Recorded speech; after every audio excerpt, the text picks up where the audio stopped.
Hey Waffle Gang, I do hope you're well. My name is Mark and today we're checking out some more Reddit stories, and if you do love a Reddit story, why not consider hitting that like, subscribe, maybe that notification bell too, and let's crack on with today's first story. Much love, guys. Now our first story is from the Am I the Arsehole here subreddit. It says, am I the arsehole for refusing to pay for my brother's wedding after he invited my ex? So here's the situation. My 28 male, younger brother 25 male is getting married soon, and I was excited for him. Until I found out he decided to invite my ex-girlfriend, 27 female, to the wedding. Now, let me give you some background. We broke up over a year ago and it was pretty rough. She cheated on me with his best friend and it took me months to get over that betrayal. When I found out she was invited, I was furious and reached out to my brother to express my feelings. I told him that I would not attend if she was there. Instead of being understanding, he got defensive and accused me of ruining his big day. He insisted that he wanted her there because they'd become friends since the breakup and that she's changed. I told him that if I'm not welcome, then I won't be attending, and therefore I won't be covering my share of the wedding expenses, which I had already agreed to pay before the invitation fiasco. Now, my family is pulling me in every direction, saying I'm being petty and ruining my brother's wedding for no reason.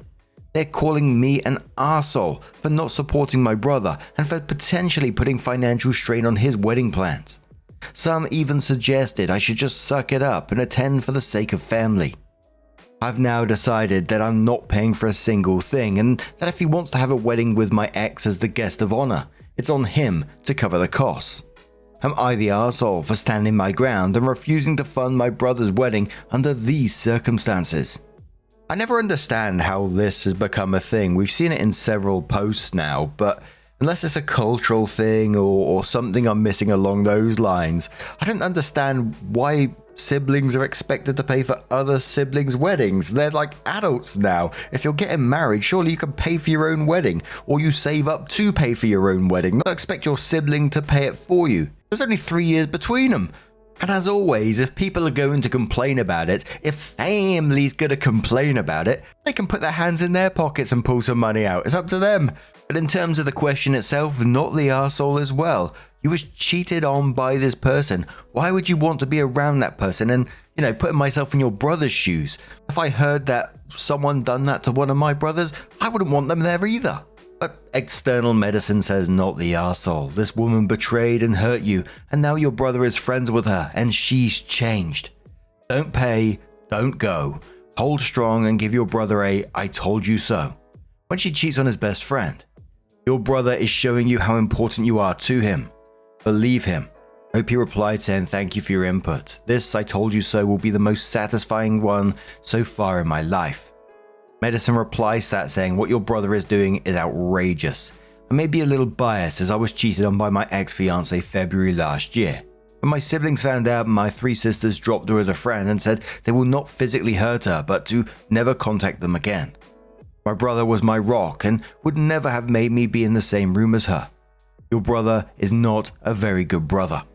Opie added a clarifying comment within the same post and said, just to clarify, I'm not upset about the wedding itself, but about the fact that he invited someone who hurt me deeply. I feel like my feelings don't matter to him, and frankly, I'm tired of being the one expected to just roll over. Swiss Miss says not the arsehole. Your brother is one for being insensitive, but ultimately the biggest arsehole is your family. You even having, and quotes, my share of the wedding expenses, and says you aren't getting married. You do not have wedding expenses. Someone asked the OP saying, did your brother also get a term with her? OP said yes, unfortunately. Another commenter says tell him to pay for his own wedding. OP says he's unable to pay for his wedding because he is unemployed, so he'll have to find another source of funding. And a final comment from Tall Negotiation who says, not the arsehole, inviting your ex was a shitty move, especially due to how it ended between you guys. He isn't uninviting her for the sake of family, so you shouldn't have to do anything because of family. Of course you shouldn't have to go to the wedding, and you are almost very much entitled to not want to pay for it, since your brother has made it clear that your ex means more to him than you. Since she's such a great friend to him, then maybe she can pay for the stuff instead of you. And if he can't afford the wedding without your money, then maybe he should have treated you better. Don't bite the hand that feeds you. So OP comes back into the post with their update and says, okay, so I wanted to update everyone because things have escalated and it's even crazier than I expected. After my last post, I thought maybe my family would come around to my way of thinking. Instead, they absolutely lost it. My brother called me crying, saying I'm ruining his happiness and my parents have taken his side 100%. In a fit of rage, I ended up posting screenshots of our conversation in our family group chat. You know, the ones where he called me selfish and petty. Yeah, I regret that decision, but it felt like, let's air this dirty laundry moment. My extended family saw the text and now half of them think I'm justified, while the other half is calling me the family villain. To add fuel to the fire, my ex-girlfriend reached out to me directly. She said it's unfair that I'm acting like she's some monster when I should just be mature about the situation. I told her she would always be a reminder of my brother's betrayal and that I won't ever see her in a positive light. She then had the audacity to say my brother might reconsider his whole wedding if I'm not there. Now, my parents want us to have a family meeting to discuss this drama like we're some sort of reality TV show. I told him I'm not showing up if it's just going to be him whining while my ex is basking in it all. Called me dramatic, but this whole mess has made me feel like I'm in an episode of a soap opera. So now I'm considering throwing some cash into the mix for an epic weekend getaway instead of funding his wedding. His wedding is becoming about my ex and not about him, and honestly, I feel justified in saying no. I'm still standing my ground, but part of me is genuinely worried this might tear my family apart. Edit, I'm overwhelmed by all the replies and I appreciate them all. I'm sorry if I'm unable to reply to them all, but I've read every single one. OP adds in a comment, just to clarify, I'm not trying to ruin my brother's happiness. It feels like everyone is more concerned about my ex's feelings than mine. I'm genuinely confused about why my life choices are being judged when his choices directly impact me. I made reservations for a cruise and will be away during all the drama. Honestly, I think it's the best way to escape this mess. And there was a comment that replied to that was hugely upvoted from XMauX who says, this is not even about your life choices. This is about basic integrity and decency. 1. Your ex cheated on you with your brother's best friend. There is no excuse for this, nor should there be forgiveness for your ex or your brother's best friend. A good brother would have cut off your ex and his best friend for what they did to you. The fact that he didn't is disgusting. 2. You dumped their cheating ass, which any reasonably intelligent person would have done. 3. Your brother decided to invite your ex to his wedding without even considering that you may not be comfortable with it or asking you if that would be okay. You don't matter here. It's his day, he made it clear. 4. Since you don't matter, I don't see any reason for you to participate or contribute to the wedding. It's your brother's day, and he has the right to invite whoever he wants, just like you have the right to choose whether you want to attend the wedding or not. 5. Your family is blaming you for putting a financial strain on his wedding. What the fuck is this? Since when is he entitled to your money? If your brother can't afford to get married without you sponsoring it, then maybe he is not financially competent yet to start a family. This is not your problem. 6. Your brother accused you of ruining his happiness. What? This is some level 80 manipulation BS. He made a decision to invite your ex, who cheated on you, then brushed you off when you expressed that you were not comfortable with that. And now that you decided not to go, he makes a shocked Pikachu face and blames you. How old is he? 12? If your family keeps bothering you for contribution to his wedding, tell them that he's not entitled to your money, nor your presence at his wedding. If your ex contacts you, tell her to go fuck herself and block her. OP, have a nice trip and enjoy your vacation, hopefully with your phone turned off. And I think that comment pretty much summed it up 100%. But what do you guys make of this situation? Have you ever been expected to contribute to a sibling's wedding? What was the reason behind it? Let us know, and I'm genuinely curious about that. Let us know your thoughts down in the comments below, and let's move on to another story.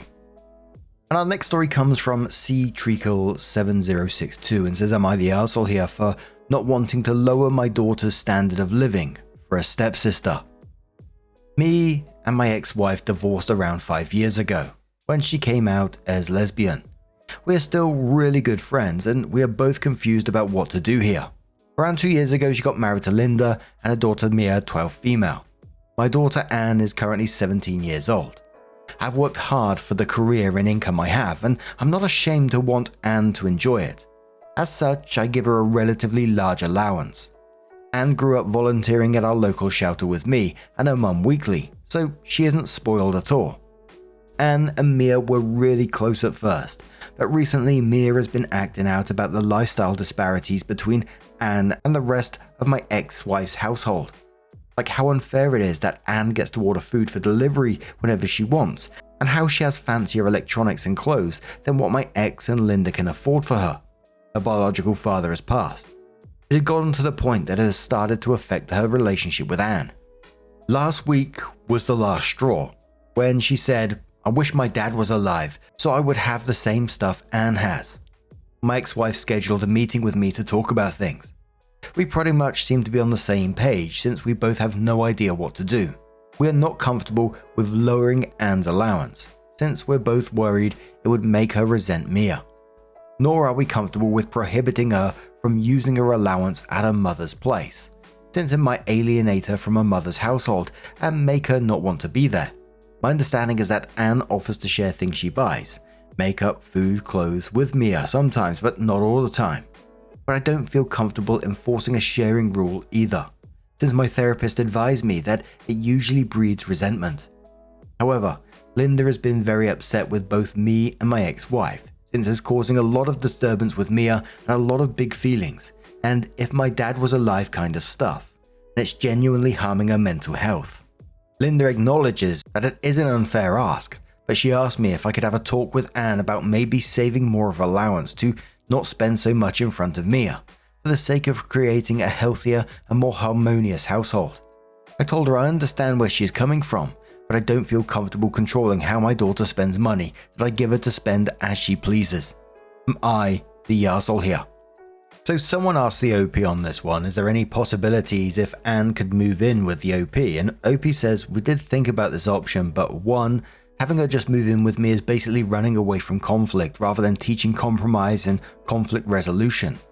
Would I have her move in with me whenever she had any sort of friction with anyone she was living with? 2. That is basically distancing her from a loving, amazing mother.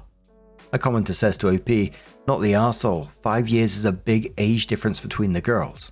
Mum of the 12-year-old needs to have a conversation with her. It's not fair that the 17-year-old has to hold back for a 12-year-old. She's older and has more privileges. Another commenter replies that and says, and if it's affecting the 12-year-old's mental health, then maybe she's regressing in her grieving for her dad. Then she needs to be in therapy. The 17-year-old isn't responsible for her mental health and shouldn't be made to feel she is. OP says, yeah. See, this is the hard part. I want to strike a balance between you're not responsible for the feelings of others while simultaneously communicating that you should still care about the feelings of those close to you, as kindness, mindfulness, and consideration are good qualities to have. Another commenter says to OP, not the arsehole, the allowance you give to your daughter is none of Linda's business. Your daughter is 5 years older than her daughter, so there should be nothing to be surprised about the fact that she gets more pocket money.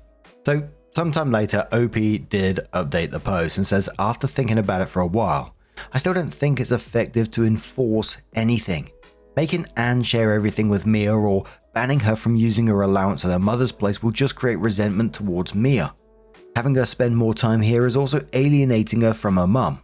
However, I am of the opinion that there is more to parenting than just enforcing rules, and encouraging good qualities, even without a consequence attached, is also important for older kids. I will not force Anne to do anything to pacify Mia or punish her for it, but I've decided it is perfectly fine and, dare I say, necessary for me to have a heart-to-heart with her about the hurt she is unintentionally causing to Mia, and the potential future ramifications of that.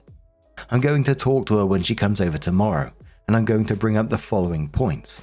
The allowance I give her is hers to spend as she pleases. This has been and will remain her right. However, spending money on Uber Eats and clothes and other things in front of Mia is upsetting her, given both the fact that she's a child who doesn't understand financial matters just yet, and that she only has one parent to provide for her. Mia might eventually grow up to understand, or she might not. Even if she does understand later, the upset caused in the meantime will be damaging to their relationship and possibly to her relationship with Linda. Sometimes we do things we don't want to do and not necessarily fair or just in the traditional sense to protect relationships we value. It's sometimes better to be happy than right. Doing this does not necessarily mean you're a doormat, and it is an important part of living in a society. Granted, this is only okay if done sometimes, not over every single issue in a relationship, and ultimately it is up to her and her alone to determine if that particular relationship is worth it. I feel like what I'm doing is a good balance between not encroaching on Anne's rights, but also encouraging kindness and consideration and letting her know about the potential consequences of what she's doing as an older adult. Please feel free to give some more advice what I should include in the talk. Commenter replies to OP saying, they're a 17-year-old and a 12-year-old. They're not in the same place in life. What if Anne had a part-time job and this was how she was making money? Would she still have to control her spending around Mia so that her feelings aren't hurt? Having a talk with Anne but not outright forbidding her is a distinction without difference. It's still punishing Anne and coddling Mia. Opie replies saying, I'm not punishing her. We live in a society. Sometimes sacrifices are necessary to avoid upsetting those you love and care about. If and only if Anne cares enough, she deserves to be told about the ramifications of her actions so there are no surprises she gets to regret later. If she doesn't care enough, that's her own choice and her right. The absolutism here is insane. Don't be a Sith. Commenter replies and says, as nobody else said, the root of the issue has less to do with money and more to do with the jealousy Mia has because Anne's father, OP, is alive and able to be active in Anne's life. I think the money is the vague top issue, but if you dig deeper, it's the unresolved grief of knowing Mia will never have her dad's support because he isn't alive to give it. Mia needs therapy, both individual and possibly family with your ex-wife and possibly even Anne, so the girls can speak with a professional from their different points of view. I understand OP isn't expected to provide this therapy but pass this info onto Anne's mum. I think Linda's resentment is misplaced because she's only seeing the money issue and not addressing the grief issue here. If Mia's parent refuses therapy for a child, Anne may be better off staying with OP, as her mum has bigger issues with her spouse than she may be willing to admit. I just want to read this comment from Offkira who says, yeah, I'm with the last commenter. Clearly the 12-year-old has unresolved issues about losing her father and no one wants to help her. They just go for the allowance thing because it has, in their eyes, an easy solution. Except the older girl is 17. She may well be out of the house soon enough, and then what? Mia will still miss her father, and the adults around her will still be pretending it's about Anne and money. And maybe it is a little about money. Some issues are multi-layered, but Mia lost her father. She apparently keeps bringing it up, and no one wants to deal with it. I'm fascinated by the OP talking about consequences to Anne. What consequences? But it does expose a further problem. So much yapping about sitting Anne down and berating her into not using her allowance, but how about talking to Mia about it? Hope even said something about how she'll grow out of it or she won't, which to me implies she'll have to figure it out alone. Maybe like her grief for her father. I feel bad for this girl. The allowance thing is a smokescreen, easy to focus on. There doesn't seem to be a single adult supporting her and ensuring she's working through her feelings. Great job all around. Another commenter says, if they were biological siblings with both parents available, they still wouldn't be getting the same amount of allowance, or shouldn't be anyway. This bollocks of not talking to Anne about the issue is ridiculous. It's not going to kill her to know the way someone is feeling. So many people here go on about communication, but heaven forbid you tell a teen something that might make her think. Another commenter says also it sounds bizarre to me that the older girl is allowed to just order food to their home whenever she likes and not be expected to share. How would she like it if anyone else in the house did that and did not ask her if she wants something too? I just immediately get this, admittedly probably unfairly exaggerated, mental image of a spoiled brat flaunting all the stuff she's bought with daddy's money in front of the younger girl. I really hope she listens to her dad when dad tells her that she needs to spend that money discreetly, or she will come across as a giant arsehole. And a final comment that says it's so depressing to see people on Reddit lose their minds at the principle most people are taught as infants. Sometimes you have to compromise in order to be nice. How do these people maintain relationships in their day-to-day lives if they can't handle a bit of discomfort for the sake of the relationship? And the comments continue to be all over the place in this one, it's got to be said. But what do you guys make of this situation? Let us know your thoughts down in the comments below. Now, just a huge thank you from the bottom of my heart for getting involved in today's stories. Your love, your support, your time always means the absolute world to me. So thank you so much. And hopefully I'll see you in the next one. Take care and much love.